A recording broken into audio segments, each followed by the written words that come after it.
Les testicules ou gonades mâles produisent les cellules reproductrices, les gamètes, de manière continue. L'homme expulse environ 400 millions de spermatozoïdes par éjaculat.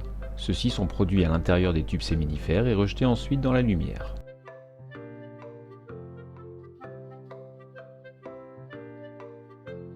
Contrairement à l'homme, la femme ne produit pas de grandes quantités de gamètes. En effet, un seul ovule est libéré de manière cyclique, tous les mois environ. Les ovaires contiennent énormément de follicules qui se développeront entre la puberté et la ménopause. Un follicule mûr libère son ovule le 14e jour du cycle. Le follicule libéré de son ovule deviendra le corps jaune. Les testicules produisent une hormone, la testostérone. Comme nous pouvons le voir sur le graphique, la production est continue et régulière, aux alentours de 750 nanogrammes pour 100 ml de sang. Bref, assez monotone. Les ovaires, quant à eux, produisent deux hormones, l'œstradiol et la progestérone, et ce, de manière cyclique. Le début du cycle est marqué par les règles, qui durent 4 à 5 jours. L'œstradiol connaît un pic dans la première partie du cycle, la progestérone est produite dans la deuxième partie du cycle avec un pic situé entre le 20e et 23e jour. Nous pouvons voir ici que les règles apparaissent suite à la chute de production des hormones ovariennes. Oui, j'imagine déjà vos têtes en voyant ce genre de document. Ne vous inquiétez pas, chers amis non scientifiques, rien de difficile dans cet exercice de lecture, il suffit de procéder étape par étape. Au 14e jour, c'est l'ovulation. Elle est déclenchée par un pic de LH et de FSH, deux hormones de l'hypophyse situées dans le cerveau. L'ovule est alors libéré et le follicule devenu vide se transforme en corps jaune. La chute de production d'œstradiol et de progestérone aboutissent à la formation des règles.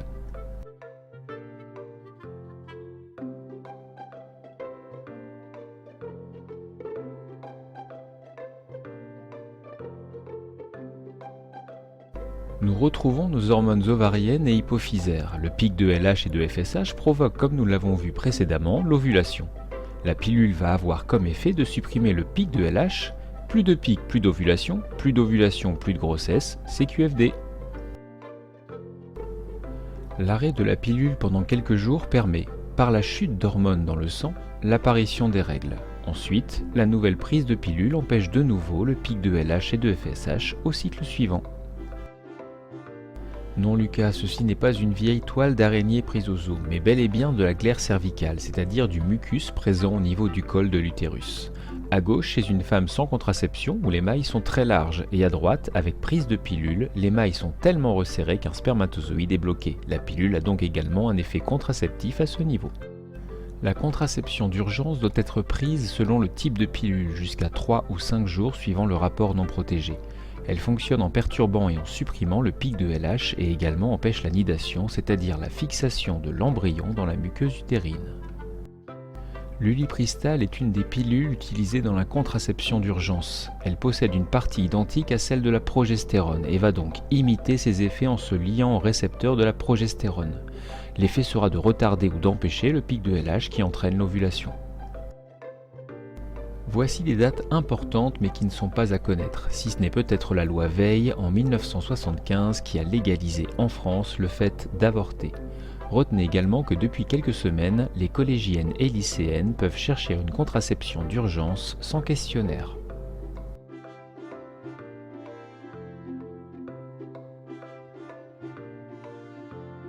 La technique ici employée est la FIVET, ou fécondation in vitro et transplantation d'embryons. On stimule les ovaires grâce à des hormones, puis on prélève plusieurs ovocytes, futurs ovules, on prélève chez le père des spermatozoïdes et on réalise la fécondation in vitro, c'est-à-dire dans du matériel de laboratoire. On transfère ensuite quelques embryons dans l'utérus.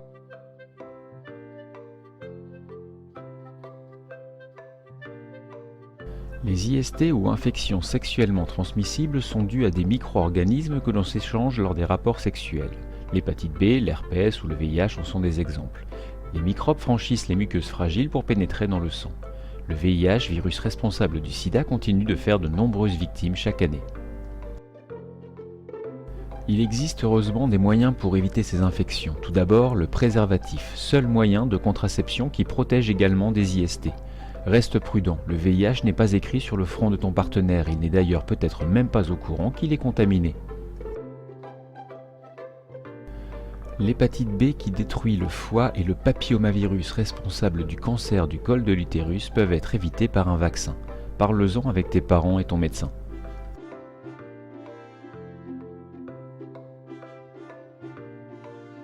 De quelle manière l'organisme contrôle les sécrétions d'hormones? C'est très simple. L'hypothalamus fabrique et libère une hormone appelée GnRH qui a pour fonction de forcer l'hypophyse à produire deux hormones, la FSH et la LH. Celles-ci vont activer à leur tour ou les ovaires pour produire les oestrogènes et la progestérone, ou les testicules pour qu'ils produisent de la testostérone. La quantité d'hormones produites par les organes reproducteurs va cette fois-ci agir de manière négative sur l'hypothalamus pour ne plus fabriquer de GnRH. Plus de GnRH, plus de FSH et LH, et donc plus de testostérone, œstrogène et progestérone. Ces hormones n'étant plus produites, elles n'ont plus de rétrocontrôle négatif sur l'hypothalamus qui peut de nouveau synthétiser sa GnRH et le cycle est reparti.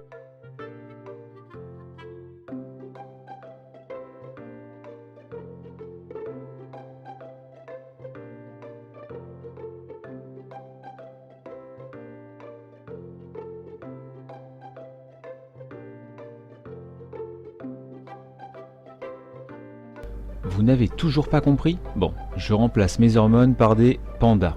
Ne me demandez pas pourquoi. Le chef panda ou GnRH de l'hypothalamus active l'hypophyse qui produit la FSH et la LH. Celle-ci active à leur tour les gonades qui produisent les hormones testiculaires et ovariennes. Nous étions dans un processus d'activation, mais maintenant, les hormones des gonades sont devenues nombreuses et vont lancer l'opération rétrocontrôle négatif. Ils ne sont pas contents. Et nous allons empêcher la production du chef panda, c'est-à-dire la GnRH. Donc plus de GnRH, donc plus de FSH et plus de LH. Et donc, et oui, vous avez compris, plus de pandas râleurs, c'est-à-dire moins d'hormones des gonades.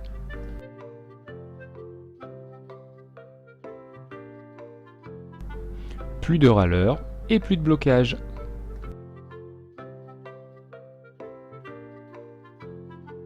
Donc l'activité du chef panda va reprendre et la reproduction va reprendre avec tout en bas les pandas râleurs qui finiront par rebloquer le système et ainsi de suite, c'est un cercle sans fin.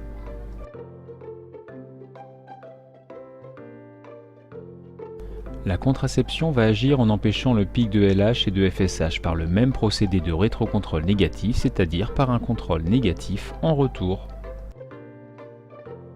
Les moyens de contraception selon les pays où l'on voit notamment que le Japon utilise essentiellement la pilule comme moyen de contraception.